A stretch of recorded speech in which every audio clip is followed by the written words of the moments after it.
আফগানিস্তানে গজব লিল হক অভিযানে এই পর্যন্ত 228 জন তালেবান যোদ্ধা নিহত হয়েছেন বলে দাবি করেছে পাকিস্তানের সামরিক বাহিনী। সংঘর্ষে অন্তত 314 জন তালেবান যোদ্ধা আহত হয়েছেন। পাল্টা হামলার দাবি করেছে তালেবানও। উদ্বেগ জানিয়ে সংঘাত বন্ধের আহ্বান জাতিসংঘ মহাসচিবের। সংলাপের মাধ্যমে বিরোধ মেটানোর আহ্বান জানিয়ে মধ্যস্থতা করার প্রস্তাব দিয়েছেন ইরানের পররাষ্ট্রমন্ত্রী আব্বাস আরাকচি। বিস্তারিত শাওন মাহফুজের প্রতিবেদনে। গত বছরের অক্টোবরে রক্তক্ষয়ী সংঘাতের পর যুদ্ধবিরতি বজায় ছিল প্রতিবেশী দুই দেশ পাকিস্তান ও আফগানিস্তানের মধ্যে। তবে এরপরও দফায় দফায় সংঘর্ষ অব্যাহত ছিল। চলমান উত্তেজনার মধ্যেই বৃহস্পতিবার রাতে পাকিস্তানি সীমান্তরক্ষীদের উপর হামলা চালায় আফগান বাহিনী। এতে 2 পাকিস্তানি সেনা নিহত হয়।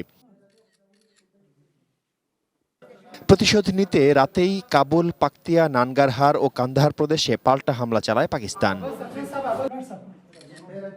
পাকিস্তানের প্রধানমন্ত্রী শাহবাজ শরীফের মুখপাত্র মোশাররফ জাইদি দাবি করেছেন, অভিযানে শতাধিক নিহত ও 2 শতাধিক আহত হয়েছেন। আহতদেরকে স্থানীয় হাসপাতালে ভর্তি করা হয়েছে। অনেকের অবস্থা আশঙ্কাজনক।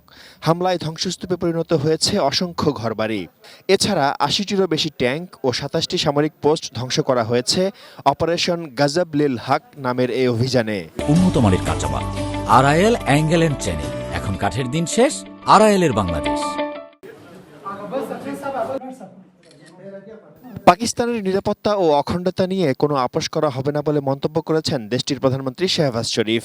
আফগানিস্তানের বিরুদ্ধে প্রকাশ্য যুদ্ধ ঘোষণা করে সামাজিক যোগাযোগ মাধ্যম এক্সে পোস্ট দিয়েছেন পাকিস্তানের প্রতিরক্ষামন্ত্রী খাজা আসিফ। লিখেছেন, বিরোধ নিরসনে পূর্ণাঙ্গ কূটনৈতিক প্রচেষ্টা চালানো হয়েছে, কিন্তু এবার ধৈর্যের বাঁধ ভেঙে গেছে। এই যুদ্ধ এখন প্রকাশ্য। হামলা চালিয়ে পাকিস্তান অমার্জনীয় অপরাধ করেছে মন্তব্য করে সমুচিত জবাব দেওয়ার হুঁশিয়ারি দিয়েছেন তালেবানের মুখপাত্র জাবিউল্লাহ মুজাহিদ। বলেছেন, পাকিস্তানের অভ্যন্তরীণ সন্ত্রাসী তৎপরতার দায়ে বরাবরই আফগানিস্তানের উপর চাপিয়ে আসছে ইসলামাবাদ। এই অন্যায় আচরণ বন্ধের আহ্বান জানিয়েছেন তালেবানের মুখপাত্র। वहाँ पे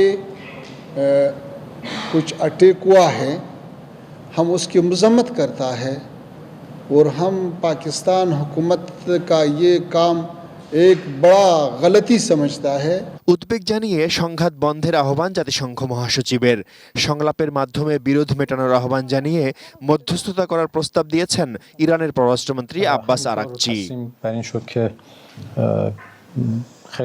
Shaon Mahfuz, desk report, ATN news.